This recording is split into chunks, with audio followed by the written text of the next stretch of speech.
তাহলে তোর বউ আক্রমণ করলে তুই বরদাস্ত করতে পারবি, তোর ছেলে আক্রমণ করলে তুই বরদাস্ত করতে পারবি, মেয়ে আক্রমণ করলে বরদাস্ত করতে পারবি, সম্পদের উপরে আক্রমণ হলে বরদাস্ত করতে পারবি, এমনকি তোর নিজের জানের উপরে আক্রমণ হলেও বরদাস্ত করতে পারবি। কিন্তু আল্লাহর উপরে আক্রমণ হইলে, রাসূলের উপরে আক্রমণ হলে তুই বরদাস্ত করতে পারবি না, যদি সত্যিকার তোর বুকে ঈমান থাকে। কিসের বিএনপি, কিসের আওয়ামী লীগ, কিসের জাতীয় পার্টি, কিসের ছাত্রলীগ, কিসের ছাত্র দল?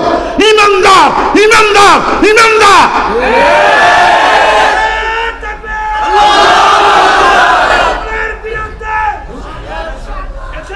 ইমানদার সবকিছুর উপরে কি ইমানদার? তুই বেড়া মুসলমানের ফলা, তুই আব্দুর রহমান আব্দুর রহিমের ওরসের থেকে জন্ম নিছ, তুই হরিশ্চন্দ্রের ওরসে জন্ম নিস নাই, তুই আমেনা বেগম আনোয়ারা বেগমের দুধ পান করি বড় হয়েছ, তুই সীতারানীর দুধ পান